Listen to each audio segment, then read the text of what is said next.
Hi കൂട്ടുകാരെ, ഞാനിന്ന് വന്നിരിക്കുന്നത് ഒരു ചെറിയ ടോപ്പിക്കുമായിട്ടാണ്. അതായത് നമ്മളെല്ലാം ഫാമിലി ആയിട്ടൊക്കെ താമസിക്കുന്നവരാണല്ലേ. കല്യാണമൊക്കെ ഒരു 20, 25, 30 വയസ്സൊക്കെ ആകുമ്പോഴത്തേക്ക് നമ്മളൊരു കല്യാണമൊക്കെ കഴിച്ചു ഫാമിലി ആയിട്ടൊക്കെ ജീവിക്കുന്നവരാണ് നമ്മളെല്ലാം. അപ്പോൾ അങ്ങനെ ഫാമിലി ആയിട്ടൊക്കെ ജീവിക്കുമ്പോഴത്തേക്ക് പഠിച്ചുകൊണ്ടിരിക്കുന്ന കുട്ടികൾക്കാണെങ്കിലും പെട്ടെന്ന് ഒരു കല്യാണം കഴിച്ച് വേറൊരു വീട്ടിലോട്ട് ചെല്ലുമ്പോൾ അവിടെ പൊരുത്തപ്പെട്ട് വരാനൊക്കെ കുറേ സമയമെടുക്കും. പക്ഷേ ചില കുട്ടികൾ പെട്ടെന്നങ്ങ് അഡ്ജസ്റ്റ് ആവുകയും ചെയ്യും. പക്ഷേ എങ്ങനെയൊക്കെ ആയിരുന്നാലും നമ്മൾക്കൊരു ജോലി അത്യാവശ്യമാണ്. അതായത് എന്താണെങ്കിലും എന്ത് ജോലിയാണെങ്കിലും ഒരു ജോലിക്കും അതിൻ്റേതായ ഇതില്ല. ഏത് ജോലിയാണെങ്കിലും നമ്മളൊരു ജോലിയും ഒരു വരുമാനവും ഒക്കെ നമുക്ക് ആവശ്യമാണ്. ഇപ്പം നമുക്ക് ജോലിയൊന്നും ഇല്ലയെന്നുണ്ടെങ്കിൽ എല്ലാം നമ്മുടെ ഹസ്ബൻഡിൻ്റെ വരുമാനത്തിലാണ് നിന്ന് നമ്മൾ ജീവിക്കേണ്ടത്. അങ്ങനെ ആകുമ്പോഴത്തേക്കും നമുക്ക് ചെറിയ ചെറിയ ഇപ്പോൾ സ്ത്രീകൾക്കാണെങ്കിൽ ചെറിയ ചെറിയ കാര്യങ്ങളുണ്ട്. അവരുടെ ഡ്രസ്സിൻ്റെ കാര്യമാണെങ്കിൽ അല്ലെങ്കിൽ അവരുടെ ആക്സസറീസിൻ്റെ കാര്യങ്ങളാണെങ്കിലും ഒരുപാട് സാധനങ്ങൾ നമുക്ക് മേടിക്കാനുണ്ട്. സ്ത്രീകൾക്കെന്ന് പറഞ്ഞാൽ അങ്ങനെയാണ്. ഡ്രസ്സാണെങ്കിൽ എല്ലാം, വാച്ച്, എവരിത്തിങ്. അപ്പോൾ എല്ലാം നമ്മൾ വാങ്ങുമ്പോഴത്തേക്ക് എപ്പോഴും അവരോട് പൈസ ചോദിക്കുമ്പോഴത്തേക്ക് എത്ര സ്നേഹമുള്ള ഹസ്ബൻഡാണെങ്കിൽ ചില സമയങ്ങളിൽ പറയും ഇപ്പം എൻ്റെ ഇല്ല എന്ന് പറയും. പക്ഷേ സ്നേഹമാണ്, കരുതലാണ്, എല്ലാമാണ്. പക്ഷെ ചില സമയങ്ങളിൽ നമുക്കും കേൾക്കുമ്പോൾ എൻ്റെ ഒരു ജോലി ഇല്ലാത്തതുകൊണ്ടാണല്ലോ എന്ന് പറയും. കല്യാണമൊക്കെ കഴിഞ്ഞ് ഒരു കുട്ടിയായി നമ്മൾ അതിലങ്ങ് ഒതുങ്ങി കുട്ടികളെയും നോക്കി ആണ് ജീവിതം മുന്നോട്ട് പോകുന്നത്. പക്ഷേ കുട്ടികളെ നോക്കണ്ട എന്നല്ല ഞാൻ പറയുന്നത്. കുട്ടികളെയും നോക്കി ജീവിതം മുന്നോട്ട് പോകുന്നതിനോടൊപ്പം തന്നെ നമ്മൾ ആ ജോലി ഒരിക്കലും വേണ്ടാന്ന് വെക്കരുത്. ഇപ്പോൾ കുട്ടികളൊരു 3 വയസ്സ് വരെ ഉള്ളൂ നമുക്കൊരു അവരെ ഒന്ന് കെയർ കൊടുക്കേണ്ട സമയം. 3 വയസ്സ് കഴിഞ്ഞ് കഴിഞ്ഞാൽ പിന്നെ അവർ സ്കൂളിൽ പോകുന്ന സമയമായി. പിന്നെ പേരൻസിൻ്റെ സപ്പോർട്ട് ഉണ്ടെങ്കിലോ അല്ലെങ്കിൽ നമുക്ക് ഡേ കെയർ സെൻറ്റർ ആക്കുകയാണെന്നുണ്ടെങ്കിലോ നമുക്ക് കുട്ടികളെ നമ്മുടെ വർക്കിനോടൊപ്പം തന്നെ അവരെയും നമുക്ക് നല്ല രീതിക്ക് വളർത്തി കൊണ്ടുവരാൻ പറ്റും. അതിനോടൊപ്പം നമുക്കൊരു ജോലിയും നേടാൻ പറ്റും. പിന്നെ ഒരു 7-8 വയസ്സായി കഴിഞ്ഞാൽ കുട്ടികളെ സ്റ്റെപ്പ് ബൈ സ്റ്റെപ്പായിട്ട് നമ്മളെല്ലാം ചെയ്യാൻ പഠിപ്പിക്കുക. നമ്മൾ പേരൻസാണ് കുട്ടികളെ ആ മടി എന്നൊരു സംഭവം പഠിപ്പിക്കുന്നത് പേരൻസാണ്. അതുകൊണ്ട് ഞാൻ പറയുന്നത് എപ്പോഴും കുട്ടികളെ അവരെ കൊണ്ട് പറ്റുന്നത്, ഇപ്പോൾ അവർ കഴിക്കുന്ന ഗ്ലാസ് ആയിക്കോട്ടെ, അവർ കഴിക്കുന്ന പാത്രങ്ങളായിക്കോട്ടെ, ഇതൊക്കെ കഴുകാനാണെങ്കിലും പഠിപ്പിക്കുക. അവരുന്ന ഡ്രസ്സ് എവിടെയാണോ, വാഷിംഗ് മെഷീനിലാണെങ്കിൽ വാഷിംഗ് മെഷീനിൽ, അല്ലെങ്കിൽ എവിടെയാണോ ബിന്നിലാണെങ്കിൽ അവിടെ. അപ്പോൾ എവിടെയാണോ അത് കൊണ്ട് വയ്ക്കുന്ന സ്ഥലങ്ങൾ ഓരോ ദിവസം കുട്ടികളെ പറഞ്ഞു കൊടുക്കുക. 5 ദിവസം ആ കുട്ടി ചെയ്യുമ്പോൾ ആ കുട്ടി അതുപോലെ തന്നെ ചെരുപ്പ് വയ്ക്കാനുള്ള സ്റ്റാൻഡിൽ അങ്ങനെ ചെയ്യും. ഇത് എല്ലാത്തിനും പിറക്കെ അമ്മ ചെല്ലണം. അമ്മ എന്ന് പറഞ്ഞ ഒരാൾ എല്ലാവരുടെയും സെർവൻ്റ് അല്ല. പക്ഷേ അത് അമ്മയുടെ കയ്യിൽ കുറേ മിസ്റ്റേക്കുകളുണ്ട്.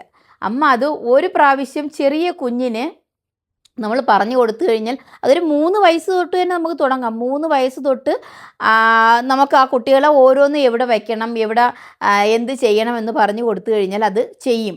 നമ്മളാണ് നമ്മുടെ ഹസ്ബൻഡിന് നമ്മൾ ചെയ്താലേ പറ്റുള്ളൂ, അല്ലെങ്കിൽ നമ്മളെ കുട്ടികൾക്ക് നമ്മൾ ചെയ്താലേ പറ്റുള്ളൂ എന്നുള്ള ഇതെല്ലാം നമ്മളാണ് അവരെ പഠിപ്പിച്ചു കൊടുക്കുന്നത്. പക്ഷേ ഒരിക്കലും അങ്ങനെ ചെയ്യരുത്. നമ്മളുടെ ഒരു ആബ്സെൻറ്റിൽ അവരൊരുപാട് കഷ്ടപ്പെടേണ്ടി വരും. നമ്മൾ അങ്ങനെ ചെയ്തു കഴിഞ്ഞാൽ നമ്മളാണ് അവരെ മോശമാക്കുന്നത്. അതുകൊണ്ട് ഞാൻ പറയുന്നത്, നിങ്ങൾ ഒരു കല്യാണം കഴിച്ചൊരു കുട്ടിയൊക്കെ ആയിക്കഴിഞ്ഞാൽ ചെറിയ കുട്ടികളെ നമ്മൾ കാര്യങ്ങൾ പറഞ്ഞ് മനസ്സിലാക്കി കൊടുക്കുക. 5 പ്രാവശ്യം ചെയ്ത് കഴിഞ്ഞാൽ 6ാമത്തെ പ്രാവശ്യം ആ കുട്ടി കണ്ടിന്യൂസ് ഡെയിലി, പക്ഷെ അത് നമ്മൾ കറക്റ്റ് ഫോളോ ചെയ്ത് അതിൻ്റെ മിസ്റ്റേക്കുകളുണ്ടെങ്കിൽ കറക്റ്റ് ചെയ്ത് കൊടുക്കുക. അതിനോടൊപ്പം നമ്മുടെ ജോലിയും നടക്കും, സന്തോഷമായിട്ട് നമുക്കൊരു ഇൻകവും വരും, എല്ലാം വരും. അതുപോലെ തന്നെ എനിക്ക് ഈ കല്യാണം കഴിച്ച് ഭർത്താവിനോടാണെങ്കിലും ഭർത്താക്കന്മാരോടൊക്കെ എനിക്ക് പറയാനുള്ളൊരു കാര്യം, നിങ്ങൾ ഈ ഭാര്യമാരെ വീട്ടിൽ ഒതുക്കരുത്. അവർക്ക് ഒരുപാട് കഴിവുകളുള്ള ആൾക്കാരാണ്. അവരെയും അവരുടെ ചെറിയ ചെറിയ സ്വാതന്ത്ര്യങ്ങളും അത് മിസ്യൂസ് ചെയ്യരുതെന്ന് മാത്രമേ, അത് ആണായാലും പെണ്ണായാലും നമ്മൾ കിട്ടുന്ന സ്വാതന്ത്ര്യം മിസ്യൂസ് ചെയ്യാതിരിക്കുക. അവരവരുടെ സ്വാതന്ത്ര്യവും സന്തോഷവും ഒക്കെ നമുക്കുണ്ട്.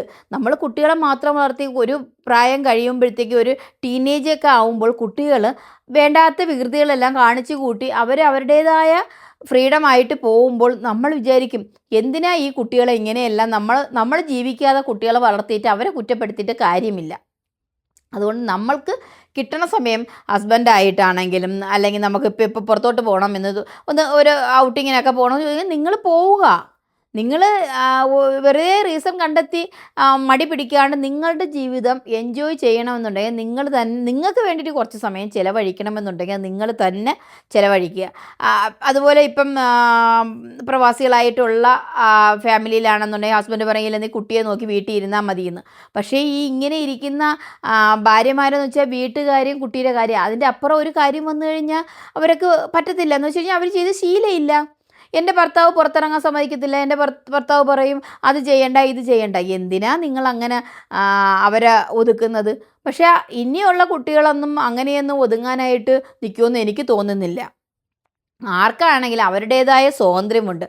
അത് ആ സ്വാതന്ത്ര്യത്തിനൊപ്പം നിന്നുകൊണ്ട് അവരെ സപ്പോർട്ട് ചെയ്യുമ്പോഴാണ് അവർ നമ്മളെ കൂടുതൽ റെസ്പെക്റ്റ് ചെയ്യും സ്നേഹിക്കുകയും ചെയ്യുന്നത്.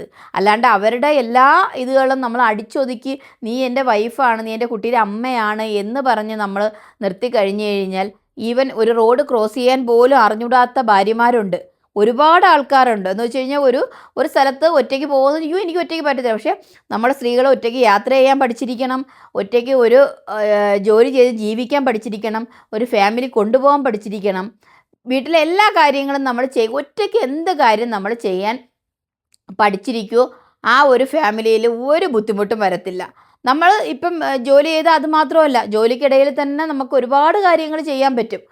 അതെല്ലാം നമ്മൾ ചെയ്യുക. നമുക്ക് എത്രയും ഇൻകം നമുക്ക് വരുത്താനും അതുപോലെ നമ്മളെ തന്നെ ബോൾഡാക്കി കഴിഞ്ഞ് കഴിഞ്ഞാൽ നമ്മുടെ ഫാമിലിക്ക് ഒരു പ്രശ്നവും ഇല്ലാണ്ട് സന്തോഷമായിട്ട് പോകാൻ പറ്റും. ഇപ്പോൾ ഹസ്ബൻഡ് ജോലി ചെയ്യുന്നു, നമ്മൾ ജോലി ചെയ്യുന്നു, വൈകിട്ട് വീട്ടിൽ വന്നു കഴിഞ്ഞാൽ ഒരുമിച്ച് നമ്മുടെ കുട്ടികളെ കാര്യങ്ങളെ നോക്കുന്നു. അത് ഹസ്ബൻഡിന് വൈകിട്ട് വന്നു കഴിഞ്ഞാൽ ജോലി ചെയ്തുകൂടാ എന്നൊന്നും ഒരു നിയമവും എങ്ങും ഇല്ല. പക്ഷേ വീട്ടിൽ വന്നു കഴിഞ്ഞാൽ അവർക്കൊപ്പം ഒരു കൈ സഹായിച്ച് കഴിഞ്ഞ് കഴിഞ്ഞാൽ അത് വലിയൊരു സന്തോഷമാണ്, ആ വീട്ടിലൊരു സമാധാനമാണ്. ഇത് ചില വീട്ടിലൊക്കെ കാണുന്നുണ്ട്, ആണുങ്ങൾ വന്നു കഴിഞ്ഞാൽ അവർക്ക് അടുക്കളയെന്നും വലിയ എന്തോ അലർജി പോലെയാണ്. പക്ഷെ അങ്ങനെയൊന്നും ചെയ്യേണ്ട ആവശ്യമില്ല. നമ്മുടെ ഭാര്യയ്ക്ക് ഒന്ന് അവരെ പോലെ ജോലി ചെയ്തിട്ട് വരുമ്പോഴത്തേക്ക് ഒരു കട്ടിങ്ങോ അല്ലെങ്കിൽ ഒരു പാത്രം കഴുകാനോ അല്ലെങ്കിൽ ഒരു വാഷിങ്ങോ ഒക്കെ അവരൊരു ജോലിയും മറ്റേ ജോലി. എൻ്റെ വീട്ടിലൊക്കെ അങ്ങനെയാണ്. വെള്ളിയാഴ്ച ഒരു ദിവസമാണെങ്കിലും അല്ലെങ്കിൽ ഏതെങ്കിലും ദിവസമാണെങ്കിലും എൻ്റെ ഹസ്ബൻഡ് കൂടെ എല്ലാത്തിനും എന്നെ ഹെൽപ്പ് ചെയ്യും. അപ്പോൾ എനിക്കത് ഭയങ്കര സന്തോഷമാണ്. അപ്പോൾ എനിക്ക് പെട്ടെന്ന് എൻ്റെ ജോലിയും തീരും. അങ്ങനെയാണ്. അപ്പം എൻ്റെ ഒരു ഇതിൽ നിന്നാണ് ഞാൻ പറയുന്നത്, അങ്ങനെ നമ്മൾ ഷെയർ ചെയ്ത് കുടുംബം മുന്നോട്ട് പോയി കഴിഞ്ഞ് കഴിഞ്ഞാൽ നമുക്ക് പൈസയ്ക്ക് പൈസ ഉണ്ടാവും, സമാധാനത്തിന് സമാധാനം ഉണ്ടാവും, എല്ലാ സന്തോഷങ്ങളും ഉണ്ടാവും. അപ്പോൾ അത് നമ്മളായിട്ടാണ് അത് ഇല്ലാണ്ടാക്കുന്നത്. ഇപ്പം ഭാര്യ ഹൗസ് വൈഫ് ജോലി മാത്രമല്ല, അവർക്ക് എന്തെങ്കിലും ചെയ്യാനുണ്ടെങ്കിൽ പ്രായമൊന്നും ഒരു പ്രശ്നമല്ല. ഇനി 30 40 പ്രായമൊന്നും പ്രശ്നമല്ല. ചെയ്യാനുള്ള മനസ്സുണ്ടോ നമുക്ക് ഇറങ്ങി കഴിഞ്ഞ് കഴിഞ്ഞാൽ എന്തായാലും വിജയം ഉറപ്പാണ്. അങ്ങനെ നമ്മൾ ഇറങ്ങാൻ മടി പിടിക്കുന്നവരാണ് ഒരു റീസൺ പറഞ്ഞ് നിൽക്കുന്നത്. അതേ ഞാൻ പറയത്തുള്ളൂ. ചെയ്യാനുള്ള മടി എന്ന് വെച്ച് കഴിഞ്ഞാൽ ഹസ്ബൻഡ് പൈസ അയക്കുന്നുണ്ട്, മാസം പൈസ എടുക്കുന്നു, അവിടെ പോയി ആവശ്യമുള്ളതൊക്കെ മേടിക്കുന്നു, വേവിക്കുന്നു, കഴിയുന്നു, ഞാൻ ഇതിൽ സേഫാണ്. പക്ഷെ അങ്ങനെ ചിന്തിക്കുന്നവർ എന്നും അങ്ങനെ തന്നെ ഇരിക്കും. ആരെയും കുറ്റപ്പെടുത്തിയിട്ട് കാര്യമില്ല. കുറ്റപ്പെടുത്താൻ അവർക്ക് വോയിസ് ഇല്ല. അവരവരുടെ ക്വാളിറ്റി എന്താണെന്ന് തിരിച്ചറിയാണ്ടും അവർ ഡെവലപ്പ് ചെയ്യാൻ ശ്രമിക്കാത്ത സമയം വരെ അവർക്ക് ആരെയും കുറ്റപ്പെടുത്താനുള്ള ഒരു വോയിസ് ഇല്ല. അപ്പം എനിക്ക് പറയാനുള്ളത്, നമ്മൾ ഒരു ജോലി എന്തായാലും നമ്മളൊരു വരുമാനം കണ്ടെത്തുക. അത് ബിസിനസ്സാവാം, അല്ലെങ്കിൽ നമുക്കൊരു സ്ഥലത്ത് ജോലി ചെയ്യുന്നതാവാം, എത്രയോ ലേഡീസുകൾ ചെറിയ ചെറിയ ബിസിനസ്സുകൾ ചെയ്ത് വരുന്നുണ്ട്. അപ്പം നമുക്ക് പറ്റുന്ന ഒരു ഇൻകം നമ്മൾ ജനറേറ്റ് ചെയ്ത് കഴിഞ്ഞാൽ അതിൽ വളരെ ഹാപ്പി ആയിരിക്കും നമ്മൾ. കുടുംബവും ഹാപ്പിയാണ്, നമ്മളും ഹാപ്പിയാണ്, ഒരു പ്രശ്നങ്ങളും ഉണ്ടാവത്തുമില്ല. അതാണ് എനിക്ക് നിങ്ങളോടൊക്കെ പറയാനുള്ളത്. അതുകൊണ്ട് നല്ല രീതിക്ക് നമുക്കൊരു കുടുംബവും കൊണ്ടുപോകാൻ പറ്റും, നമുക്ക് അഡീഷണൽ ഇൻകവും ഉണ്ടാക്കാൻ പറ്റും. Okay, by.